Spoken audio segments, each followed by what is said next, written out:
mtu mwenye mkaa ni mama, lakini anashirikiana pamoja na JK kwa sababu JK kuna mambo fulani ambayo ndiyo ameyasababishia taifa la Tanzania kuyapitia.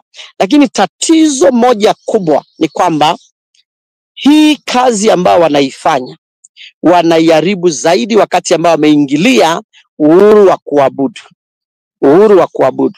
Wameingilia uhuru wa kuabudu na wameingilia pia wametokea kana kwamba wanachochea vita katikati ya dini ya Kiislamu na dini ya Kikristo. Wanachochea sasa.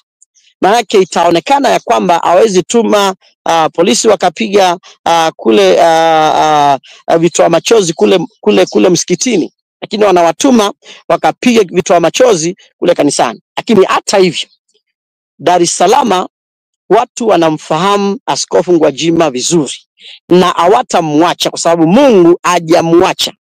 Kule nyuma wamepigana na watu wasio na Mungu, labda wakawashinda. Kwa huyu watakoma, hawataweza, kwa sababu mambo yale ambao wanayafanya wao ni mabaya. Lakini pia Waislamu nao wanalia kwa sababu mashehe kadhaa wameshikwa hivi tu majuzi, wakauawa, wengine wameshikwa wakapotezwa. Kwa hivyo ni vizuri kuweza kuelewa ya kwamba hata Waislamu na wao wanalia kwa sababu ya utawala wa kihimla wa Daktari Suluhu Samia na Jakaya Mrisho Kikwete ambao wameungana kuweza kuitelekeza nchi katika majanga kama haya ambao yanaonekana leo. Kwa hivyo ni kakikundi ambako kama vile Humphrey Polepole aliwahi elezea kwamba kunaweza kuwa na parallel state ya kwamba watu wakawa chama ndicho hiki cha CCM kiko pale, lakini nyuma ya chama cha CCM kuna shadow ambayo ndiyo inasukuma mambo, ndiyo inaotumia ushuru wa nchi bila serikali yenyewe inakuta kwamba iko pale mbele tu kama kioo fulani, lakini nyuma yake wapo ambao ndio wanaotumia ushuru wa nchi na ndio wanaoendesha taifa wanavyotaka, na wanakuwa na watu kadhaa ambao wanawaleta kwa ajili ya kutumika kwa kazi ambazo ni mbaya. Na kwa hivyo hapa tunapoangalia ni ya kwamba Watanzania lazima mtokee kwa wingi muweze kutetea Askofu Gwajima, kwa maana ni kipawa mmepewa na Mungu kwa ajili ya kujikomboa kama taifa. Msipofanya hivyo kwa wakati huu, mtapoteza watu ambao ni sauti kutoka kwa Mungu kwa ajili yenu na kwa ajili ya watoto wenu.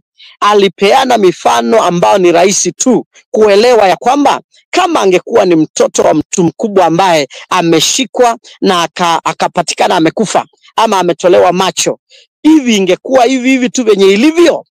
Na ni maswali ambayo mtu yeyote anafaa kuuliza. Jambo ambalo ni ajabu ni kwamba mpaka sasa hivi wao walizingira kanisa la Ufufuo na Uzima, na ni vyema watu ambao wanatetea haki za binadamu duniani kote wakapata kujua ya kwamba kuna haki za binadamu ambao zinakiukwa na serikali ya Samia Suluhu Hassan, rais wa muungano wa Jamhuri ya Muungano wa Tanzania. Kuna haki za binadamu ambazo anakiuka. Sasa hivi ameinuka akasema kwamba atafuta usajili wa kanisa ambao limekuwepo, likaanzisha branches nyingi, lina makanisa kama 2000 across Tanzania, na nchi ya Tanzania wana makanisa zaidi ya 500 ambayo yapo kwenye nchi mbalimbali. Na amekuwa ni mtu ambaye hakomuwazi. Yeye si kwamba amekuwa mtu amejificha hivi, hapana. Tena kosa lake ni kwamba aliuliza nani huyu anateka watu, akasema chama cha CCM hakina sera ya kuteka watu. Walishindwa tu kuiplay kama siasa, wakasema kwamba ushauri wa Gwajima ni mzuri ila hatukubali kwa sababu tunateka watu. Ama wangesema kwamba ni kweli kama vile ambavyo Askofu Gwajima amesema chama cha CCM akiteki watu, serikali ya Mama Samia Suluhu Hassan haiteki watu, lakini badala yake yeye mwenyewe akatokea akasema tusingwajima na chama. Akatokea akapinga Gwajima direct, akasema Gwajimanization inaonekana imeanza. Na ni kweli inaonekana imeanza, na Gwajimanization hii Dr.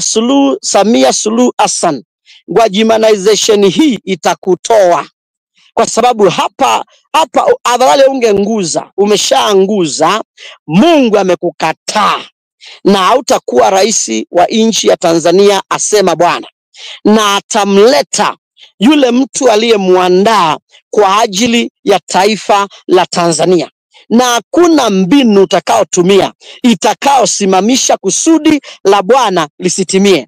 Gwajima anakwenda kuwa rais wa nchi ya Tanzania.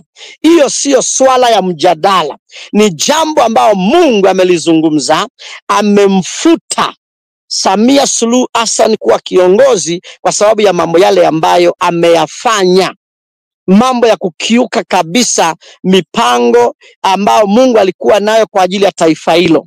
Yeye mwenyewe sasa hivi, kwa nini wanampinga hivyo? Sio kwa sababu aliongea masuala ya utekaji, hapana. Masuala ya utekaji wangejibu tu.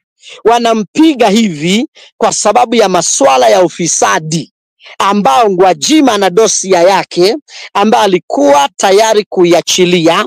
Sasa wanampinga hivi ili asije akapata nafasi ya kutoa dosia ya ufisadi ambao unafanywa na Ikulu na unafanywa na utawala wa Dr. Samia Suluhu Hassan. Wamerudisha mambo yale yalikuwa ya makonteina ya zamani ya mzee. Wamerudisha mambo ambayo ni ya kufyonza fedha za taifa la Tanzania. Kwa hivyo anaogopa ya kwamba ikitajwa moshi utatoka, hata kuwa na mahali pa kupumulia tena.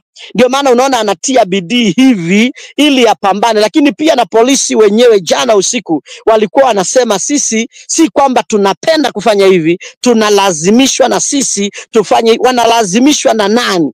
Wanalazimishwa na yule mkubwa akitumia watu wachache ambao amewapanda katika jeshi la polisi. Lakini wapo wengi ambao ni wapenda amani, wanasimamia ukweli, wangependa Tanzania iwe mahali huru ambao wao pia wanaweza fanya kazi kwa njia ambao ni huru kabisa. Na kwa hivyo Dr. Samia Suluhu Hassan anachokiogopa, anachofanya kwamba sasa apigane na mheshimiwa Gwajima kwa kiwango hiki, ni kwa sababu anajua Tanzania inamwamini Gwajima.